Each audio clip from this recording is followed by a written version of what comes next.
Le truc s'appelle Jabra. Jabra Speaker et haut-parleur. Normalement, vous nous attendez. Vous nous entendez.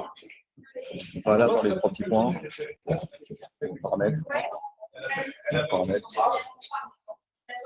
Le Jabra Speaker testé.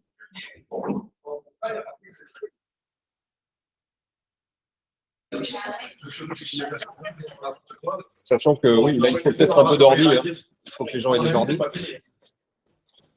Sur la fin. Voilà.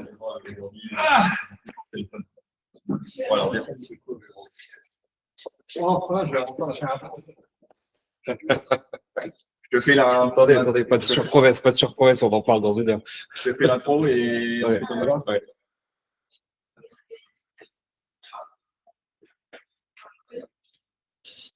Vous nous entendez bien en ligne? Bon, pour l'instant, on reprend dans 2 minutes le temps que tout le monde arrive.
Bonjour à tous, bienvenue pour cette 2e session autour de l'IA, toujours avec Alexis.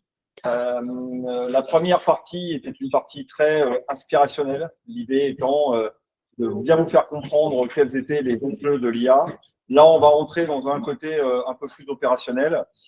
Aujourd'hui, on prompt, vous allez enfin savoir ce qu'est qu'un prompt, avoir une idée assez précise de ce qu'est un bon prompt, un mauvais prompt, de comment on garde un prompt, une bibliothèque de prompt, enfin plein de choses, vous allez voir. Un petit rappel, donc l'information, ça y est, elle est bien sur RiseUp. On l'a bien renommée correctement, ça s'appelle bien les replays maintenant. Vous avez tous reçu aussi une feuille d'émargement. Et pour ceux qui sont passés par RiseUp directement, vous avez même eu un petit pop-up qui vous demande de signer l'émargement pour cette formation. Je vous demande de bien signer celui de vendredi dernier et de signer celui de ce vendredi. Je vous rappelle que ça y est, les RH, on se met à l'heure de la formation aussi bien comme il faut et on passe tout par RiseUp pour centraliser l'ensemble de ces informations-là. Alexis, 1 heure, allez, c'est à toi. C'est parti. Bonjour à tous, bonjour à ceux qui sont en ligne. Vous savez qu'en général, Jean-Sébastien me réduit les temps. Donc, j'ai qu'1 heure pour vous parler prompt, mais c'est aussi un peu une étape qu'on verra par la suite. Je vais vous faire, évidemment, l'information, c'est aussi un peu de la répétition. Je vais aller assez vite, mais il y a 2-3 idées que je vous ai partagées vendredi sur lesquelles je reviendrai. Vous raconter les bonnes pratiques autour du prompt. Un atelier, donc, j'aurais besoin que vous ayez un ordi pour tester un certain nombre de choses. Si vous l'avez pas là, de toute façon, vous pourrez y retourner. Mais c'est vrai que, comme l'a dit Jean-Sébastien, on va rentrer un peu ouvrir le capot, quoi. Donc, c'est aussi intéressant que vous puissiez tester. Et puis, on se fera une petite conclusion.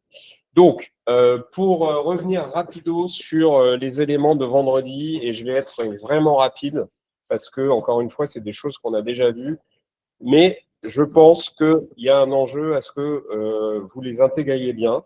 Vous redire que il y a bien sûr un sujet de vigilance et que tout ce qu'on va faire aujourd'hui sur comment est-ce qu'on va prompter doit aussi permettre d'éviter ce biais où si on pose une question un peu rapide à un LLM, la probabilité qu'en posant mal une question, on ait une réponse qui soit pas, c'est pas qu'elle soit pas pertinente parce qu'elle aura toujours, vous aurez l'impression qu'elle est pertinente, mais qu'elle soit factuellement juste.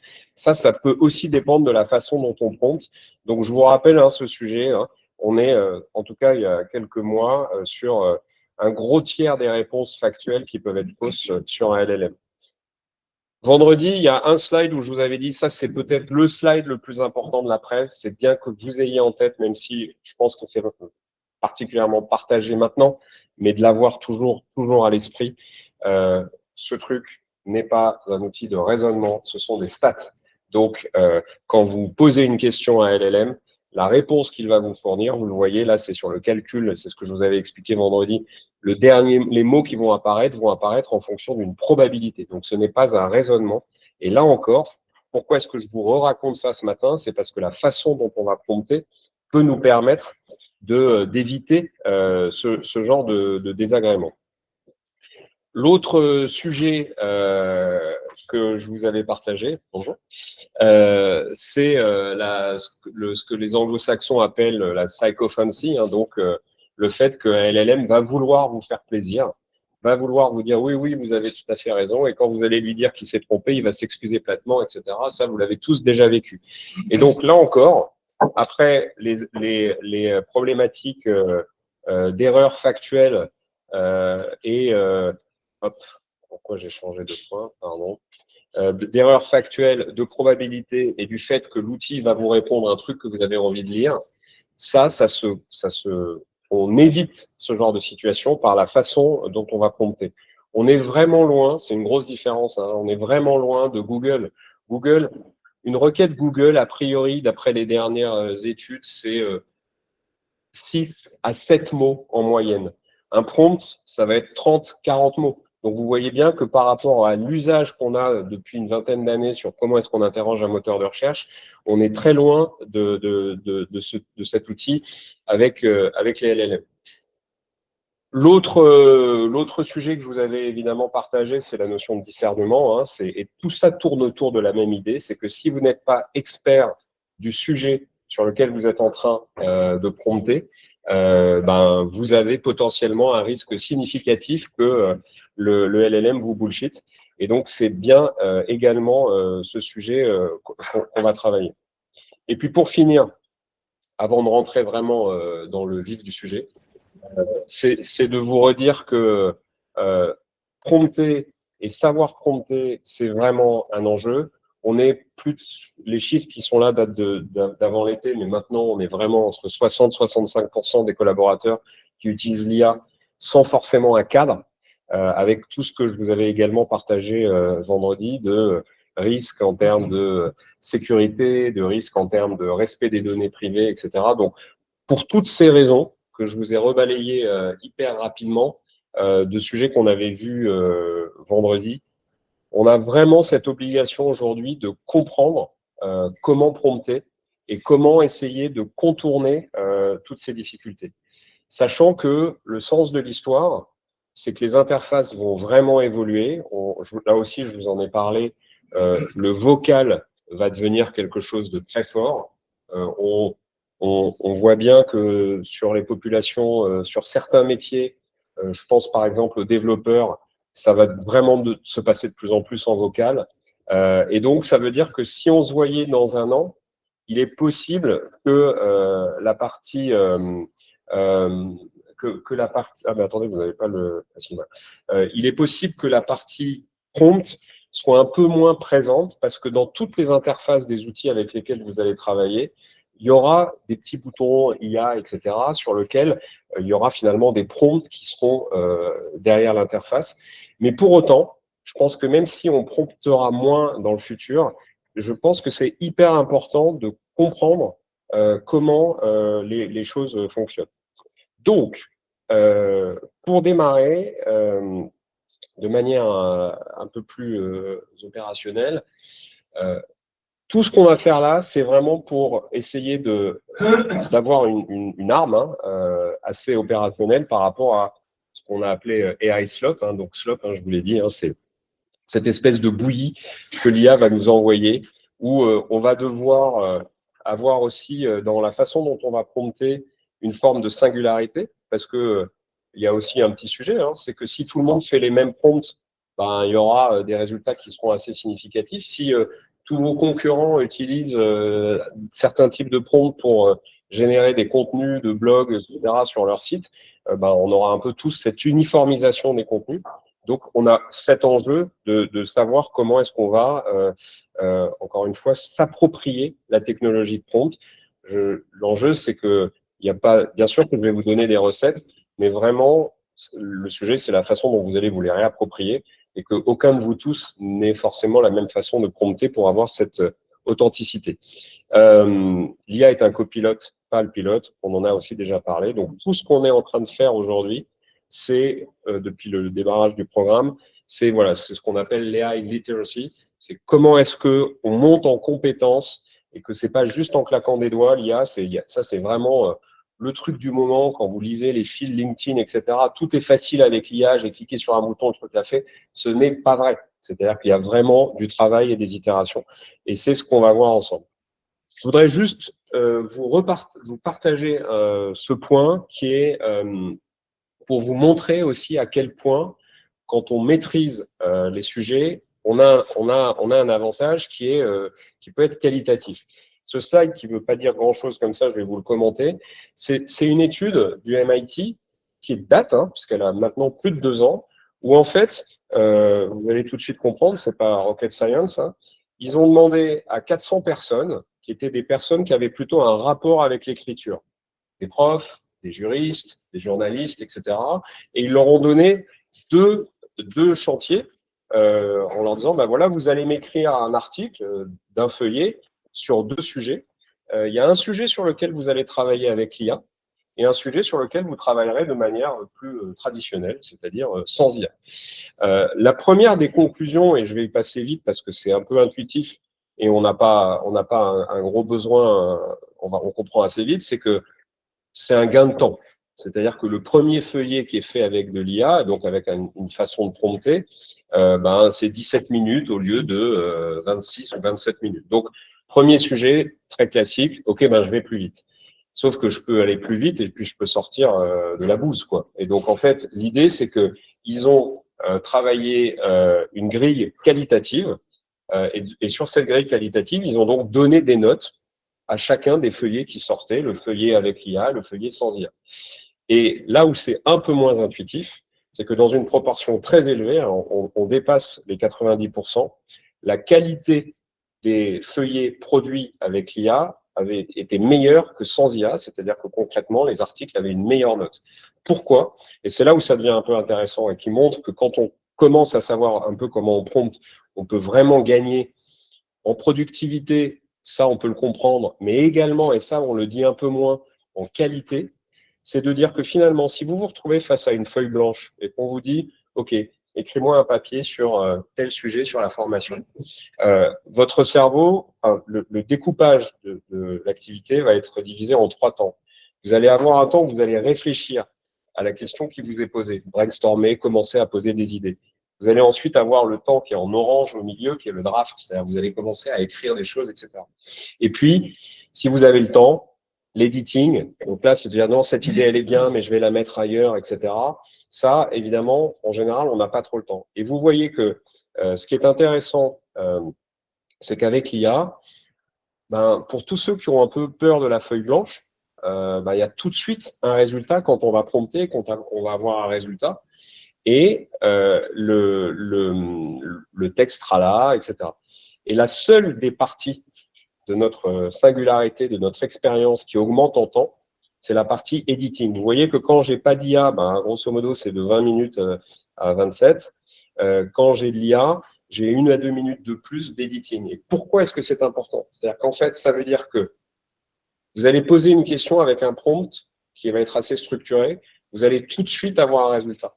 L'idée, et c'est là où on revient aussi sur une autre idée partagée vendredi, c'est votre discernement, votre discipline, votre esprit critique. Fait qu'évidemment, je suis pas en train de vous dire que le résultat qui va arriver du premier coup, faut le copier-coller, il sera nickel, etc. Surtout pas. En revanche, dans le même laps de temps, voire un peu plus rapide, vous allez avoir plus de temps puisque vous n'aurez pas le syndrome de la feuille blanche, il y aura déjà un résultat. Vous allez avoir plus de temps pour dire, OK, ça, cet argument, il est intéressant. Je vais le mettre un peu au-dessus. Celui-là, je vais le changer, etc. Donc, de faire le vrai travail qui est lié à votre expérience professionnelle, qui est votre savoir-faire. Et donc, c'est aussi une des raisons pour lesquelles, et ça, on en parle un peu moins, on parle beaucoup de l'IA pour gagner du temps, mais quand on sait prompter et quand on sait bien utiliser la machine, on est aussi dans une logique qualitative. C'est-à-dire qu'à la limite, la tâche qui me prend 40 minutes, même si demain elle me prend 40 minutes, dans la vraie vie, en fait, elle va vous prendre moins de temps, mais même si elle me prenait le même laps de temps, la probabilité pour qu'en utilisant bien un prompt, elle soit de meilleure qualité que si vous l'aviez fait seul, elle est très élevée. Donc, c'est une autre raison pour laquelle travailler sur les prompts est hyper important. Donc, prompt, vous avez tous prompté, vous savez tous ce que c'est, etc. C'est une autre façon de le dire, finalement, c'est qu'on est quand même sur des outils qui sont des outils technologiques. Et donc, on a besoin d'une interface, on a besoin de passer une commande. Donc, en fait, le prompt, c'est une consigne. Et c'est un petit peu comme si, pour nous qui ne sommes pas, je m'inclus là-dedans, développeurs, c'est comme si, en fait, on était en train de programmer, de donner des consignes à un outil, sauf que c'est une vraie différence. On va le faire en langage naturel. Et donc, c'est une forme de code un peu simplifié. Cette illustration qui avait beaucoup circulé sur les réseaux à l'époque, elle raconte un peu une histoire. C'est de dire, vous êtes plutôt sur la gauche, le Gemini, il est plutôt à droite. C'est finalement, c'était cette analogie aussi, ça a été évoqué comme l'analogie du stagiaire, etc. C'est-à-dire quelqu'un qui a beaucoup de compétences, a acquis des connaissances, mais n'a aucune expérience métier. Il sait de quoi on parle, mais il l'a jamais forcément fait lui-même. Et du coup, le prompt, et c'est cette analogie de cette petite feuille de papier qu'on glisserait sous une porte, c'est de dire, bon, bah, j'ai pas d'interaction visuelle, j'ai pas d'éléments de contexte. Je peux communiquer avec cette personne qui va m'aider dans mon travail uniquement sous la forme d'une consigne. Et donc, on peut assez rapidement comprendre que si ma consigne c'est fais une étude de marché, ça sera pas la même que si c'est une consigne beaucoup plus structurée qui va commencer à lui donner des éléments, des choses à faire, des choses à ne pas faire, etc. Donc, il faut pas tomber, je pense, dans ce petit risque qui est de se dire, ouais, bah, l'IA, elle va tout comprendre, donc j'ai pas besoin d'être précis. Ça serait une des premières erreurs en fait à ne pas faire, et ça rejoint un peu ce que je vous disais sur Google.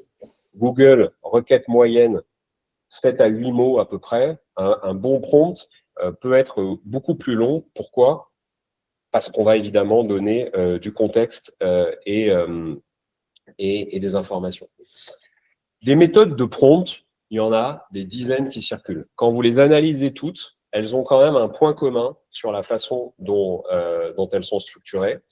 Et encore une fois, c'est une matière qui est un peu vivante. Ça veut dire que ce que je vous montre là, c'est toujours tout à fait opérationnel, bien sûr, mais c'est un tout petit peu en train d'évoluer. Mais c'est pas grave. Commençons par là, parce qu'une fois de plus, je pense que c'est hyper important de savoir un peu de ce qu'il y a sous le capot et de comprendre comment ça marche. Vous voyez que là, sur un sujet comme celui-là, je vais évidemment tout vous raconter, mais on est très loin d'une requête Google. On est donc cette méthode qu'on peut appeler actif, action, contexte, tonalité, identité, format. Il y a des choses qui vont vous paraître de l'enfonçage de porte ouverte et des choses qu'on oublie un peu. Le premier sujet, c'est l'identité, le rôle. Donc là, on est dans un cas de figure où le prompt global donc, agit comme un consultant en stratégie e-commerce. L'entreprise est active dans ce domaine d'activité, répond aux 5 questions les plus fréquentes que les utilisateurs peuvent se poser, écrit dans un style professionnel, donne-moi ta réponse sous forme de liste. Donc là-dedans, on voit bien qu'il y a déjà un peu une logique de structure. On est déjà un peu dans ce que je vous évoquais tout à l'heure de ce code presque informatique où je vais donner des consignes et elles seront structurées. Le premier sujet, il sera peut-être moins important à l'avenir, mais pour l'instant, en tout cas quand on démarre une conversation, je pense que c'est important de commencer comme ça. agit comme un consultant en stratégie e-commerce. Qu'est-ce qu'on fait en fait en décrivant le rôle? On va emmener le LLM dans une partie du corpus. Vous vous souvenez qu'un LLM, c'est donc un outil statistique qui a ingurgité des centaines de millions, voire des milliards de lignes de contenu. Et donc, en lui disant « agis comme un consultant en stratégie e-commerce », c'est un peu comme si vous arriviez dans une bibliothèque et que vous disiez à la personne en face de vous je veux un roman », versus je cherche un roman de la littérature russe du début du XXe, etc. Ben, on va commencer à orienter le LLM pour qu'il aille chercher un peu plus dans une partie de son corpus qui peut correspondre à votre demande. Donc, voilà la raison pour laquelle c'est pas mal de démarrer comme ça et j'irai plus loin ensuite. Le contexte, on parle de plus en plus de context engineering.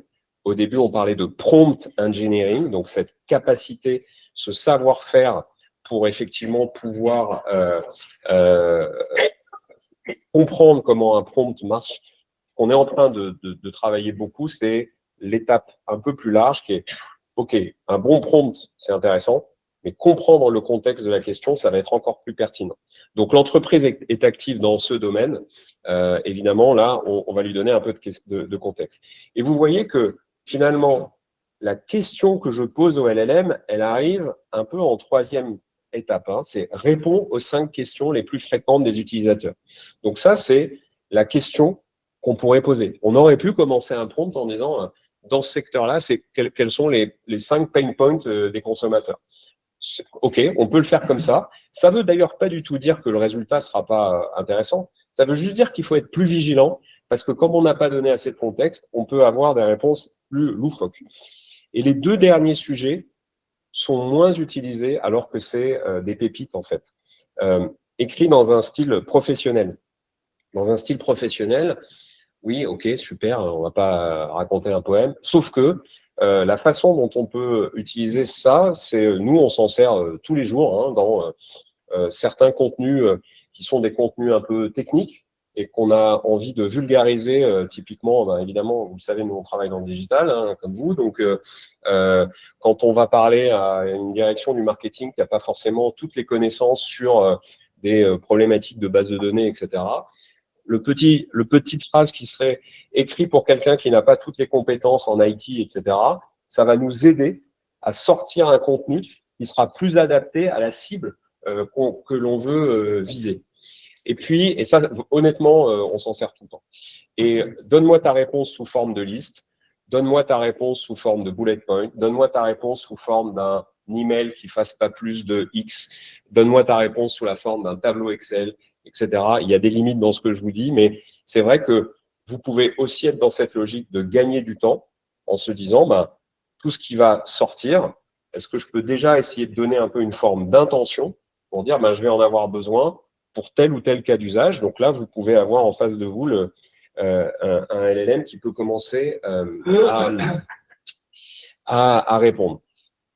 Alors là, il y a des trucs un peu bizarres dans ce que je vous montre. Hein. Respire profondément et réfléchis étape par étape. Alors pourquoi on dirait respirer profondément à LLM? Donc est-ce que j'ai pris des champignons avant de venir? La réponse est non. Mais il y a une vraie raison statistique à ce sujet. C'est, je vous l'ai dit, les LLM ont été entraînés sur des contenus, des bouquins, des choses comme ça.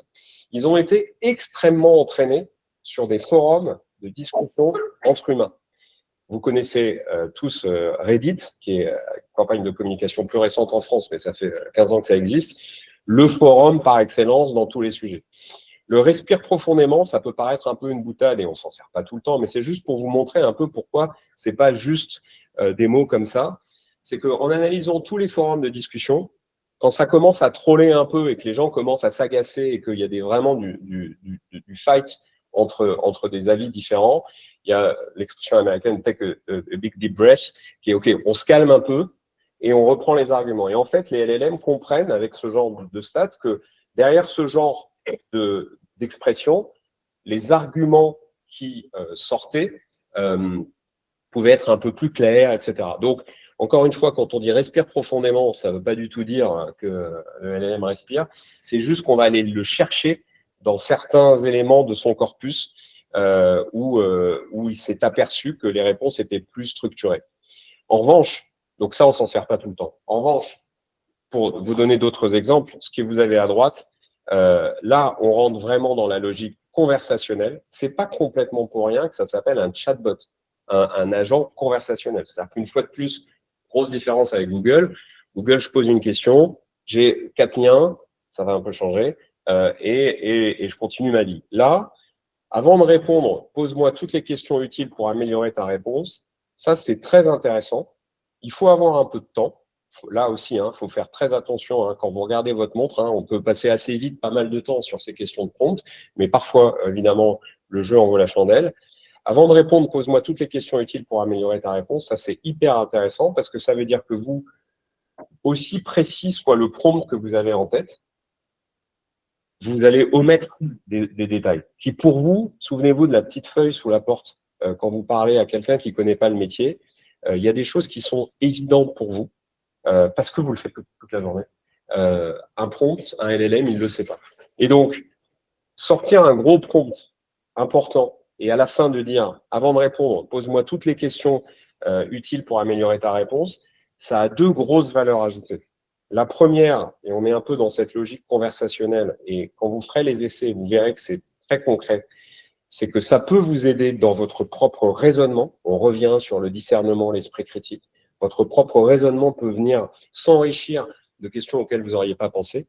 Et le deuxième sujet, qui est un tout petit peu plus technique, c'est que ça va continuer à amener le LLM dans la zone du corpus où ses réponses seront le plus pertinentes. Et donc ça, encore une fois, soyons très clairs, ce n'est pas des prompts que j'utilise tout le temps, mais dans certains cas de brainstorming, de choses un peu plus pointues, ça va vraiment nous intéresser d'aller chercher là-dedans. Donc, ce que vous verrez, parce que le programme va continuer, vous aurez on vous enverra des exercices de prompt, etc. Mais pour vous la faire un peu courte, il y a 4 types de prompts sur lesquels vous pouvez être amené à travailler. Je vais vous les partager et on y reviendra. La méthode active, c'est celle que je viens de vous raconter. Agis comme, c'est quoi quel est le contexte, quelle est ma question, dans quel format est-ce que je voudrais que la réponse sorte et quel ton tu peux adopter. Le questionnement, j'accélère un peu. Le questionnement, c'est ce que je viens de vous raconter. Je suis en train de réfléchir à un sujet. Pose-moi toutes les questions d'une personne qui n'ose pas franchir le pas pour faire une formation, à quoi elle pense, etc. Et pour vous entraîner aussi sur des sujets donc très concrets, très opérationnels. Donc le questionnement peut être une forme de prompting avec juste, il faut qu'on soit d'accord là-dessus, c'est que le résultat n'est pas un résultat blanc, noir, vrai, faux. C'est juste un élément pour venir enrichir votre propre réflexion. Après, on a des technologies des méthodologies, plus que des technos, qui sont moins connues. Et c'est pour ça qu'on commence à parler un peu de prompt engineering. C'est-à-dire qu'il y a vraiment des méthodes qui peuvent apporter des réponses très intéressantes. Le reverse prompting, et là encore, il faudra que vous le testiez parce que vous n'allez pas me croire sur parole. C'est un truc que moi, j'estime extrêmement sous-estimé et qui est extrêmement puissant. Vous allez comprendre, l'idée, elle n'est pas non plus, elle n'est pas révolutionnaire. C'est finalement de travailler avec le LLM pour que le LLM vous donne, dans un cas particulier, quel serait le meilleur prompt à me donner. Je vous donne un exemple très précis. Vous êtes RH, vous avez une job description qui arrive, et vous allez avoir besoin que cette job description soit transformée en une offre d'emploi publiée sur votre site web. Eh bien, vous pouvez poser la question à un LLM en disant, regarde l'output, c'est-à-dire, voilà l'offre d'emploi qu'on a publiée sur nos sites web, et on peut en donner 2 ou 3. Donc, en disant, il faut respecter ce format, puisque si j'ai publié cette offre d'emploi sur mon site web, ça veut dire qu'elle a coché toutes les cases de validation, de forme, de tonalité, etc. Donc, on lui donne le résultat final. Et puis, juste après, on lui dit, et donc, pour arriver à ces offres d'emploi qui ont été publiées sur le site web, regarde de quoi je suis parti. Et donc, on va lui donner les job descriptions, peut-être un peu brutes de fonderie, qui sont arrivées, des métiers. Et donc là, on est bien dans l'expression de ce reverse prompting. Je lui donne la sortie que j'ai faite par le passé. Je lui donne l'entrée qui m'a permis de faire cette sortie. Et je vais lui poser la question comme ça, je vais dire, Maintenant que tu sais où est-ce que je veux arriver et tu sais d'où je pars, quel serait le meilleur prompt pour faire ça dans le futur. Donc, vous voyez bien qu'on est sur des genres de tâches qui sont des tâches récurrentes. On ne va pas faire ça pour parler voilà, de prompts qui sont des prompts ponctuels, etc. Mais à partir du moment où dans votre quotidien, il y a des tâches récurrentes comme ça, sans aller dans des automatisations, des agents dont on parle tout le temps depuis des mois, et particulièrement depuis vendredi encore, c'est de se dire, bon ben, si moi, mon métier, c'est de publier des offres d'emploi, peut-être que ça serait intéressant que j'ai un prompt qui me permette de me faire gagner du temps. Toujours pareil, hein, je me répète, mais l'idée, c'est de ne pas faire du copier-coller, c'est de faire gagner du temps. C'est que ce prompt, s'il me permet d'avoir une offre d'emploi qui est déjà pas mal, et à la fin, souvenez-vous du petit schéma du MIT, je vais passer les 10 minutes à améliorer 2-3 trucs parce que ça, c'est mon expertise. Ben là, on coche beaucoup de cases. Donc, le reverse prompting, méthodologie très sous-estimée et pour autant extrêmement efficace. Voilà d'où je pars, voilà où j'arrive, quel serait le meilleur prompt pour faire ça. Et puis, on peut aller beaucoup plus loin.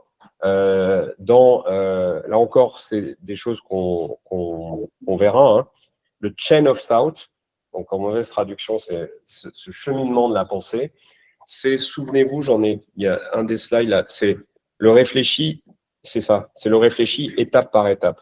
C'est de dire, chain of thought, on va dire à l'IA, voilà ma question, voilà mon intention, tout ça en respectant un peu une forme. Stratégie des petits pas, quoi. Découpe mon intention en plusieurs étapes et faisons-le un par un. Donc ça réduit énormément le risque d'hallucination. Mais je vous montrerai un peu plus en détail ça dans une minute. Donc vous voyez déjà que sur ce schéma qui est peut-être pas hyper lisible, on a des inputs et des outputs. La partie à gauche, c'est vous posez une question, vous avez une réponse. La partie au milieu, vous posez une question, le LLM va vous faire une réponse et vous allez converser des non, ça m'intéresse pas, développe, etc. Et le chain of thought, c'est celui-là, c'est qu'effectivement, on va dire à une IA, voilà mon problème, donne-moi plusieurs idées, donne-moi des critères pour évaluer ces idées et comment est-ce qu'on peut aller ensuite dans une finalité. Et ça, pourquoi est-ce que je vous montre ça, si j'arrive à le voir là, c'est que, vous voyez, ça c'est des chiffres sur une expérience un peu d'une petite logique mathématique. En termes de succès, donc grosso modo, c'était une énigme qui était posée à LLM. On avait 7,3% de chances de succès quand on faisait la méthode basique, je pose une question, j'attends la réponse, et je vais directement au résultat. 74% de réponses justes quand on passait par ces différentes étapes. Tout ça pour vous illustrer. Et encore une fois, c'est pas en une heure qu'on va le faire, c'est aussi dans la pratique. Mais commencez à intégrer que poser une question, claquer des doigts, avoir la réponse et estimer que la réponse sera nickel du premier coup, c'est du foutage de... Voilà, c'est pas vrai, c'est pas comme ça que ça marche. Donc, il y a vraiment cette logique de comprendre. Je vous donne cet exemple concret et vous allez voir, je vous le lis parce que c'est illisible. On est dans un contexte où on a besoin, dans un projet de com interne, d'un logo pour illustrer un projet de recherche. Donc, le prompt, je vous le lis, tu es directeur artistique, sémiologue, spécialiste en IA générative. Donc, l'intérêt, c'est qu'on peut trouver un peu des moutons à 5 pattes.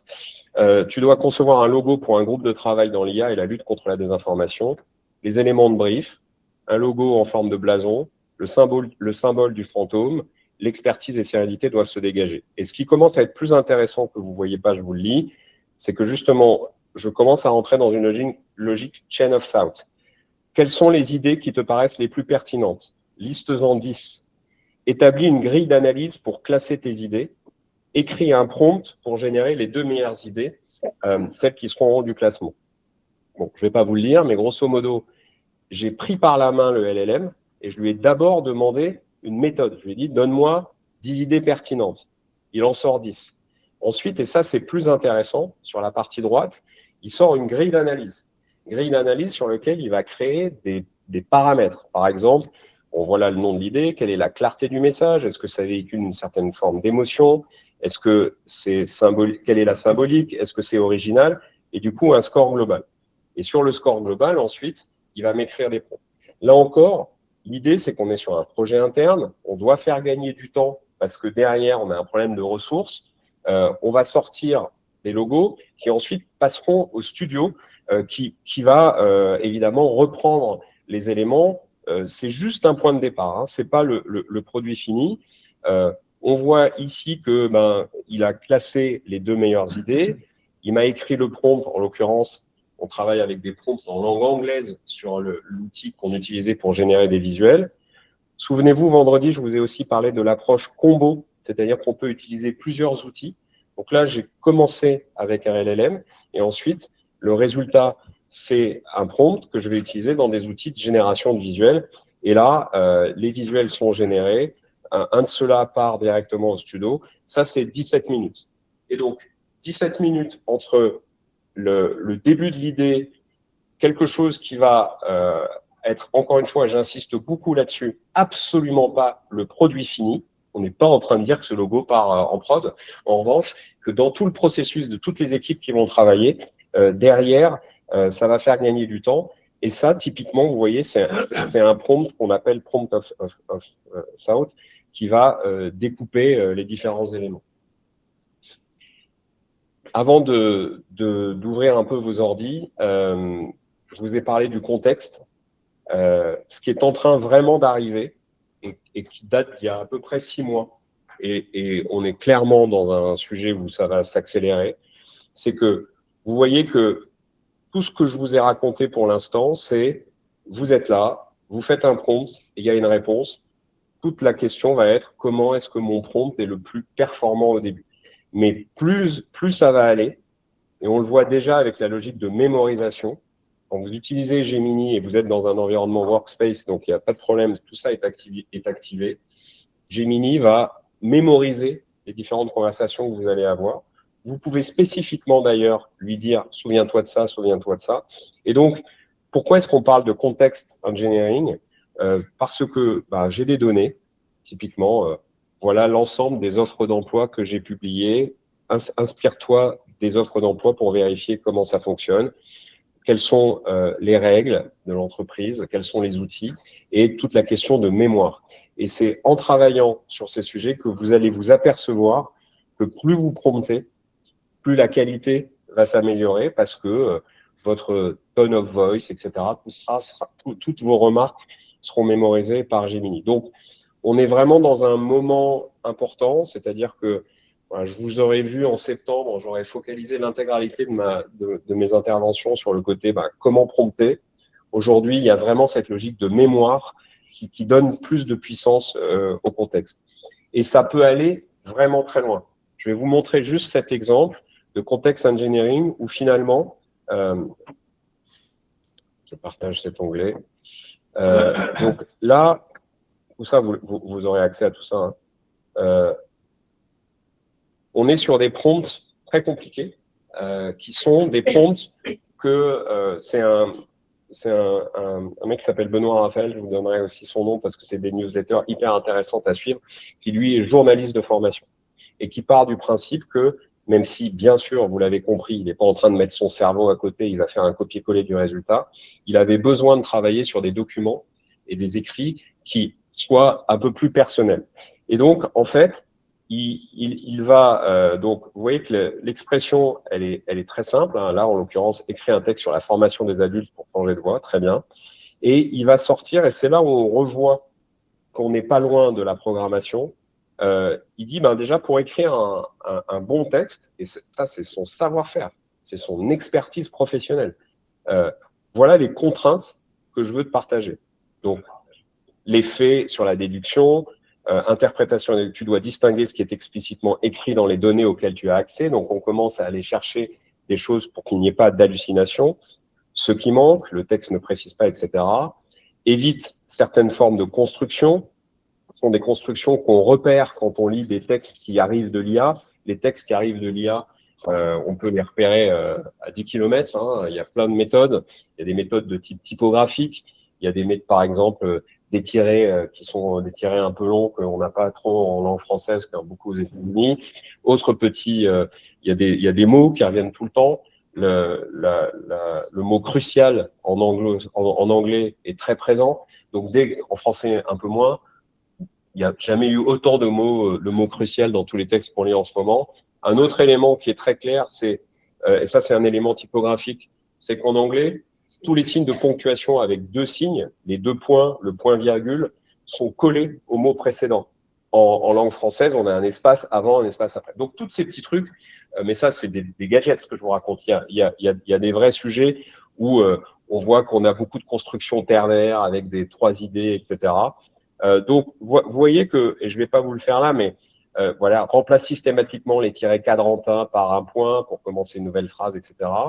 Et donc, il décrit une méthode. Et vous voyez qu'il y a presque du langage un peu, entre guillemets, beaucoup de guillemets, c'est pas informatique, mais structure narrative commence par un concept. Dans le concept, il y a d'abord une anecdote. Ça, c'est des méthodes journalistiques. On commence par un premier sujet, puis ensuite, on va zoomer out pour parler du vrai sujet, etc. Donc, vous voyez que ce prompt, et encore une fois, vous y aurez accès, si je l'imprime, je pense qu'il fait 2 feuillets. Donc, c'est pas, là, on est très loin des 30 mots dont je vous parlais. Et tout le monde n'est pas expert en prompt pour arriver jusque-là. Mais c'est aussi pour vous montrer jusqu'où on peut aller. Et donc, dans l'action qu'il demandait, il disait d'abord, sur ce sujet, je veux que tu évacues les 20 clichés, les 20 trucs tarte à la crème qu'on lit tout le temps. Et ça, une IA va très bien le faire, puisque comme c'est des probas, comme c'est des stats, elle va pouvoir identifier toutes les idées qui reviennent le plus dans le corpus et donc vous sortir, typiquement, là on parle, le sujet c'était écrire un texte sur la formation des adultes qui veulent changer de voie. Donc les idées tarte à la crème, suivre sa passion, sortir de sa zone de confort, donner du sens à sa vie, sauter le pas, etc. etc. Et jusqu'à un texte où là, je vous le laisserai lire, mais on parle vraiment d'un gars qui veut travailler dans le bois et qui sort un papier. Et donc, tout ça, encore une fois, pour vous montrer qu'il y a une grosse différence avec un prompt comme ça et un prompt rapide. C'est-à-dire qu'un prompt comme ça, non seulement le résultat est plus qualitatif, mais là encore, vous avez parlé de ce fameux tandem vendredi. Pourquoi est-ce que ce prompt est bon? Parce qu'il a été construit par un gars qui est journaliste et donc qui a été chercher dans sa propre singularité, sa propre expérience, les forces de ce qu'il a appris, etc. Revenons à nos sujets. Donc, chauffer le modèle, et ça c'est toujours sur le contexte. Ce que je vous raconte, on ne le fait pas à chaque prompt. Il y a des sujets où on va très très vite, etc. Mais quand vous démarrez une conversation, ce qui me permet aussi de vous parler un tout petit peu du contexte, c'est que plus vous allez être long dans la conversation avec votre LLM, même si Gemini est très fort, on appelle ça le context window, c'est-à-dire le nombre de caractères. Si vous faites une conversation qui dure, sur la fin, il y a une probabilité qu'il commence à perdre un peu les pédales. Donc, si vous sentez que les réponses sont un peu moins pertinentes, vraiment, n'hésitez jamais à redémarrer une nouvelle conversation en faisant une petite synthèse. Et donc, pour chauffer le modèle, ça c'est encore une autre méthode qui est arrivée, si vous faites une question et je me répète, mais vous l'avez compris, la réponse directe, elle sera bien, mais c'est pas évident. Le processus de chauffe, ce qui est intéressant, c'est, et ça dans l'expression, vous allez tous comprendre, c'est les questions à la con, et ça peut paraître vraiment très très bizarre ce que je vais vous dire, mais sur des sujets importants, vous commencez par 4-5 questions où vous connaissez la réponse. C'est-à-dire que en faisant ça, en fait, on va emmener le LLM. D'abord, vous allez pouvoir un peu mesurer les sujets. Et on est en train de faire exactement la même chose que ce que je vous ai partagé il y a quelques minutes. On est en train d'emmener le LLM sur des sujets que vous connaissez, des sujets que vous maîtrisez et le corpus. Donc, qu'est-ce que tu sais d'eux? Quels sont les enjeux? En faisant ça, on va faire en sorte que sa réponse soit meilleure. Et ensuite, voilà la question et comment est-ce qu'on y va. Il y a 3 règles en termes de sécurité, parce que là encore, je vous ai parlé beaucoup de sécurité, il me restera un quart d'heure. Le test de la porte d'entrée, je vous l'ai évoqué vendredi. Est-ce que je serais à l'aise si le texte que je suis en train de donner à ce LLM, je le colle sur la porte d'entrée de mon bureau ou la porte d'entrée de l'entreprise? Là, on est vraiment sur ce risque fuite de données, etc. Et Et vraiment, j'insiste, les fuites de données, c'est un gros sujet. Vous êtes plus protégé parce que vous êtes dans l'environnement workspace de Gemini. Quand même, ayez ce réflexe-là. Anonymiser les choses. Un nom de client, bah, on va dire Monsieur Dupont, on va dire le client. Les données financières, on essaye de pas trop donner de chiffres. Encore une fois, ça c'est vous êtes quand même un peu plus protégé.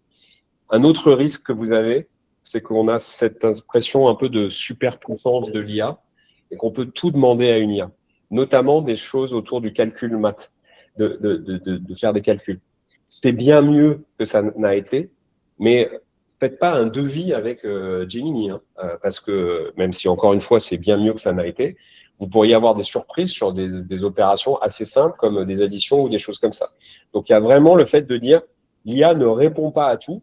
On est sur des LLM, Large Language Model. On est plutôt sur des sujets textuels. Et donc, faites attention dès qu'il y a des chiffres. Et puis, tout ce qui est hallucination, on en a déjà parlé. Sur la pratique, je ne sais pas si vous pourrez le faire en live, mais vous aurez accès. Déjà, vous êtes dans un environnement workspace où vous voyez en bas de l'écran que, enfin, pardon, ici, quand vous allez vous connecter sur les paramètres de Gemini, vous êtes connecté à votre workspace et ça va être très utile pour la fin.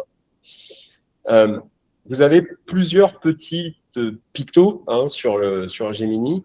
Vous avez le plus ici qui va permettre d'apporter des informations complémentaires à votre prompt. Vous pouvez importer des fichiers, modulo toujours hein, les questions de sécurité. Vous pouvez effectivement ajouter directement depuis le Drive et puis il y a d'autres sujets. On aura un atelier dédié à Notebook LM, qui est un des outils les plus puissants du moment dans votre boîte à outils. Donc là, on est plutôt ici sur est-ce que je saisis un prompt normal ou est-ce que j'ai besoin je me remets dans le cas de ce que je vous évoquais sur le reverse prompting. Là, je peux être amené à importer 4 PDF d'annonces d'emploi pour lui demander d'analyser le style, par exemple. Vous avez ensuite, donc le petit plus, c'est ce que vous allez apporter dans le prompt, et différents outils. On ne va pas s'intéresser tout de suite sur la partie vidéo et images, juste sur la fonction Deep Research. Deep Research, c'est quelque chose qui peut vous aider à aller chercher, comme son nom l'indique, en profondeur sur le web. Souvenez-vous, un LLM, c'est donc un outil qui a été entraîné sur un énorme corpus. Sauf qu'il a été entraîné jusqu'à une certaine date. ChatGPT, par exemple, 5.2, il est entraîné jusqu'en juin 25. Ça veut dire que si vous demandiez uniquement un LLM qui a été entraîné sur un corpus qui a gagné Stade français, Montpellier Stade français ce week-end, il ne saura pas, évidemment, puisque c'est un corpus qui date d'il y a quelques mois. Donc, il y a la fonction Web Search, donc d'aller chercher sur le web, et Deep Research, c'est une des fonctions qui va dire de manière très claire au prompt, il faut aller chercher des informations sur le web. Ce qui n'est pas tout le temps nécessaire. Et puis, vous avez sur la partie droite, dans Rapide, est-ce que vous êtes dans un mode rapide, qui est un mode où Gemini va utiliser moins de puissance de calcul? Donc ça, c'est des questions un peu plus simples. Objectivement, moi, je pense que 95% de mes prompts sont en mode raisonnement. C'est-à-dire d'essayer d'aller chercher un peu plus loin sur des projets complexes. Et le mode pro, d'abord, ça consomme énormément. Et on est, avec nos abonnements, je ne suis pas capable de dire pour vous, mais en général, dans Workspace, c'est toujours la même chose. On a un certain nombre de requêtes max pro par mois. Et ça, c'est vraiment un truc pro va sortir un rapport de 30 pages sur un sujet précis, mais avec, il faut pas se planter dans le prompt. Donc, c'est pas ce dont je vais parler aujourd'hui. On est plutôt sur le raisonnement.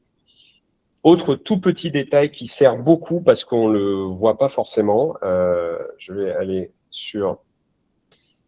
Donc, dans le cadre d'une formation cuisine pour niveau expert, donne-moi un menu que les étudiants devront réaliser à base de bœuf et de champignons. Ils ont 1h30 pour faire une entrée et un plat. Le budget est de 30 € par tête. OK, il y a une réponse, très bien. On va pouvoir vérifier ça. Ce que je voulais vous montrer, parce que ça, c'est très, très utile, c'est ce petit picto ici. Si vous vous êtes planté dans le prompt, le petit picto crayon, qui veut dire éditer, comme souvent dans les interfaces. Ben là, je n'ai pas à retaper tout mon prompt. D'abord, ça a un autre intérêt, c'est que si vous faites un pied-collé ou si vous dites « Ah mais non, en fait, ils n'ont pas 1h30, ils ont 2h30 et c'est un budget de 50 € par tête. » Si vous continuez dans la conversation, ça va augmenter le contexte. Et comme je vous l'ai dit tout à l'heure, plus le contexte va s'allonger, plus il peut y avoir potentiellement des risques de dérapage. Alors, pas en 2 questions, mais donc, plutôt que de repartir avec tout ce que vous avez dans le sac à dos un peu lourd, eh ben, j'utilise cette petite fonction d'éditer pour remettre à jour quand je veux juste changer un paramètre, etc. Donc là, c'est vous les experts. Encore une fois, moi, je ne suis pas expert de ce sujet, donc je ne peux pas dire si le résultat est bien ou pas. Mais ça permet quand même de voir qu'avec ce petit bouton d'éditer, on n'est pas obligé de tout ressaisir. Moi, donc on a une dizaine de minutes devant nous, donc évidemment pas 20. Ce que j'aimerais que vous fassiez, donc c'est peut-être plus compliqué dans ce format-là, donc ceux qui peuvent le faire à distance, faites-le, et vous aussi, alors évidemment pas en 20 minutes, mais je vous ai parlé de différentes méthodes. La méthode de je pose une question et je vais dire qui vous êtes, quelle est ma question, quel est le contexte, quel est le format, etc. Je vous ai parlé de questions plus de méthodes de prompting où on va poser des questions, des méthodes plus compliquées où on va faire du reverse, des méthodes où on va faire un raisonnement étape par étape. Ce qui pourrait être intéressant, et pendant les 10 minutes là, et on conclura ensuite, c'est que vous preniez vos agendas, donc si vous êtes, faites-le aussi téléphone ou pas, et que vous vous disiez quelle est une réunion, d'identifier un point dans ce que vous avez dans les 15 prochains jours, par exemple, où ça pourrait valoir le coup que cette réunion, vous la prépariez un peu différemment, parce qu'elle a un enjeu, parce que vous êtes face à un acheteur chez un client qui va vous démonter votre argument de vente. Vous êtes face à des gens qui n'arrivent pas à cliquer sur le bouton j'achète, etc., etc. Donc, comment est-ce qu'un prompt peut vous aider, donc là, il faut vraiment pratiquer, à préparer cette réunion. Ça peut être, comme on n'aura pas le temps, évidemment, de faire des tours de table, je vous donne un peu quelques pistes. Ça peut être, encore une fois, on est dans un contexte workspace, donc vous pouvez quand même partager plus d'informations. Voilà le compte-rendu de la dernière réunion. Ça peut être un point de départ pour s'assurer que la personne aura les réponses à ses questions. Un truc qui marche très, très bien pour les sales et tout ce qui est commercial, c'est donne-moi, mets-toi à la place de la personne que je vais voir. Qu'est-ce qu'elle aimerait entendre? Quels sont les freins? Quels sont ses irritants? Qu'est-ce que vous devez absolument essayer de trouver? Donc là, l'idée, c'est la période où là, je vais me taire un peu. Essayez sur les différents devices que vous avez devant vous de faire ce test. Encore une fois, dans le format qui est là, on ne débriefera pas individuellement, on aura d'autres occasions de le faire dans tout le programme. Mais ce qui est vraiment intéressant, et sans déflorer le sujet, c'est que là, vous allez passer 5-6 minutes à regarder le sujet. C'est que j'espère que ça sera le cas pour vous, mais quand on fait ça en général, les feedbacks sont toujours en une petite dizaine de minutes, j'ai déjà quelques informations qui vont faire que j'aborde cette réunion différemment. Donc, qu'est-ce que ça serait si je le faisais de manière un peu plus structurée, un peu plus carrée, etc. Donc voilà, place à la pratique. On a vu plusieurs méthodes. Essayez d'identifier dans votre agenda une réunion qui est un peu challengeante et ayez cette approche de prompt pour imaginer comment vous pourriez la préparer. Il est 12h22, je vous reprends dans une petite dizaine de minutes, un peu moins. Un peu moins d'ailleurs, même pas du tout, dans 6 minutes.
Bon, tout le monde réfléchit là.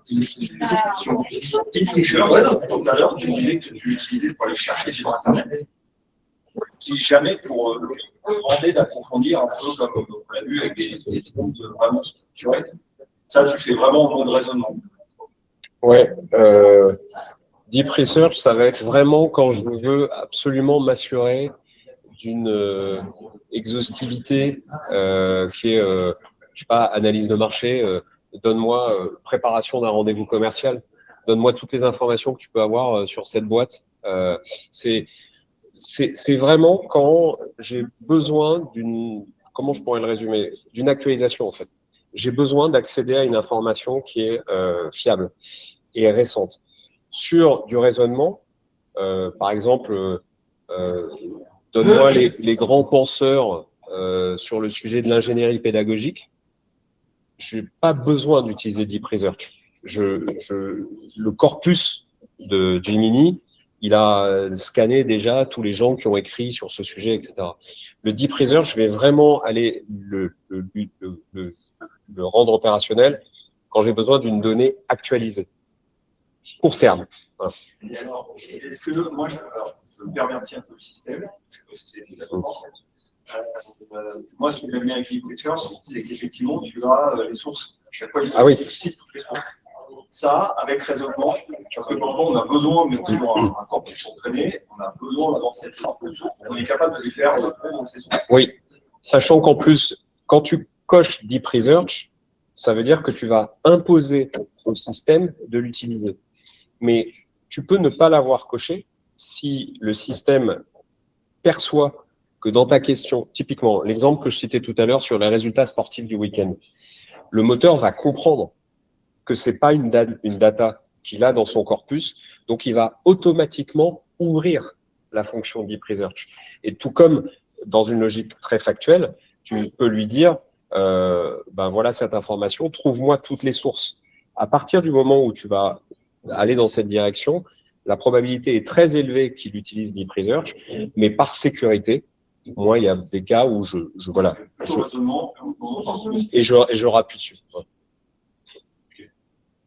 Ce que je vous propose, parce que je suis bien conscient de le côté un peu frustrant du temps qui tourne, je pense que cet exercice, il faudrait vraiment que vous ayez le temps de le faire. Et là, moi, j'ai pas une valeur ajoutée très forte puisque vous pouvez le faire de manière asynchrone. Je vous partage juste avant de conclure un élément qui est un peu un résumé de ce que je vous ai partagé, ce qu'on nous on a appelé le méga prompt anti-sèche, qui est finalement un prompt qui résume ce que je vous ai raconté. C'est-à-dire, vous allez voir, hop, je suis sur Gemini.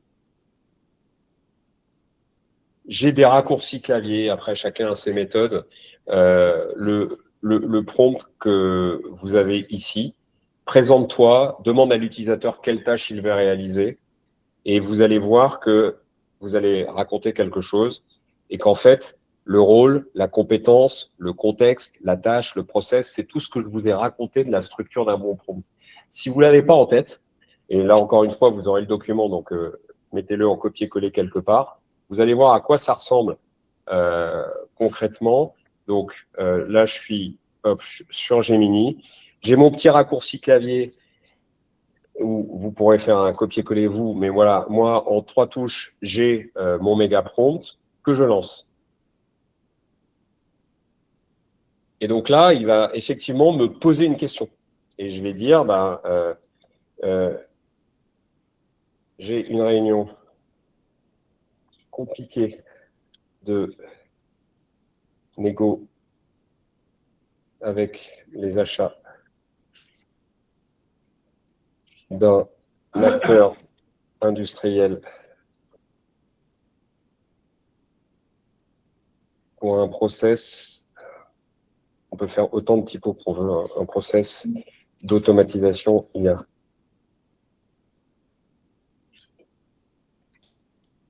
Comment préparer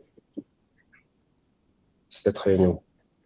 Donc là, vous voyez que c'est contraire à tout ce que je viens de vous dire, en fait. Là, je suis arrivé avec une question. Et pourquoi est-ce que c'est pas très grave? C'est parce que derrière, j'ai ce prompt qui va finalement faire, si j'étais au point, ce que j'aurais pu faire automatiquement. Donc, je me mets en raisonnement.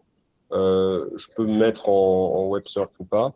Et donc là, il va suivre la consigne que je viens de lui donner pour sortir le prompt le plus pertinent, en fait. Et vous voyez que il va retrouver tout ce que je vous ai partagé, hein.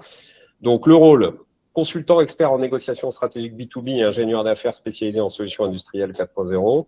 Les compétences, maîtrise des cycles de vente complexes, calcul de ROI, etc. Le contexte, tu t'apprêtes à rencontrer les acheteurs d'un grand groupe, La tâche, élaborer un plan de préparation complet comprenant l'argumentaire de valeur, la stratégie de défense des prix et la gestion des risques spécifiques à l'IA. Le process, cartographie des parties prenantes, analyse de la valeur, etc. Et vous voyez bien que ce résultat-là, ce n'est pas le résultat de la question que j'ai posée. C'est juste une béquille qui peut vous aider à structurer des prompts. Et après, une fois que soit je le copie-colle, soit là, ici, OK, vas-y. Et là, il va vraiment faire tourner le prompt que je lui ai préparé. Pardon, hop, il est là, le prompt. Au début, pardon, j'ai été trop vite. Au début, il m'a demandé de valider. Et là, voilà le prompt final que je pourrais être amené à utiliser. Vous voyez que ça reprend tous les éléments. Je vous partagerai tout ça. Vous pourrez évidemment tester ça grandeur nature. Juste pour conclure, parce que même si on va le faire dans les prochaines semaines, Google Workspace a édité une mise à jour la semaine dernière de son outil de prompt. C'est super pratique parce que ça donne des idées et puis ça peut vous permettre aussi de vous évaluer là-dessus. Bien sûr, il faut du temps pour le lire. Vous aurez le lien de téléchargement dans la presse. Et juste pour conclure, même si une fois de plus on va se revoir sur notre BookLM, on va se revoir sur plein d'exemples de prompts métiers dans les prochaines semaines.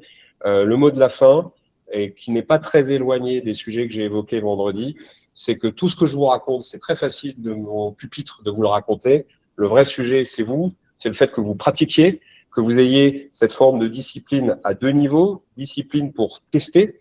Donc, même si les journées sont bien chargées, est-ce que vous pouvez, sur 10 minutes de temps en temps, tester un truc et vous forger vos convictions? Parce qu'il est clair que vous allez tester des trucs où vous allez être déçu. Ça fait partie du process, de dire pourquoi vous êtes déçu. Et quand vous êtes déçu, d'ailleurs, on revient sur cette logique conversationnelle de dire au LLM, non mais ça correspond pas à ma question, ou ça c'est trop basique, etc. De vraiment rester dans cette logique d'apprentissage pour que vous fassiez votre avis. Et le dernier point, c'est que s'il y a un prompt que vous avez testé et qui est intéressant, partagez-le. Partagez-le parce que c'est aussi ce qui va se passer dans les semaines qui viennent. C'est ça aussi l'intérêt de l'intelligence collective sur ces sujets-là, c'est que les bonnes pratiques vont se diffuser. Donc, premier point aujourd'hui qui était vraiment, on commence à comprendre un peu quelles sont les règles du prompting. Ça ne remplacera jamais, et j'arrête là, le fait que vous pratiquiez. et que vous testiez les différentes méthodes que j'ai pu vous présenter aujourd'hui. On s'arrête là. J'espère que ça répond à des premières questions. Et donc, pratiquez, pratiquez, pratiquez. Et à très vite. À bientôt en ligne. Bonne journée à tous. Merci, bonne journée. Au revoir. Alors non, c'est bien.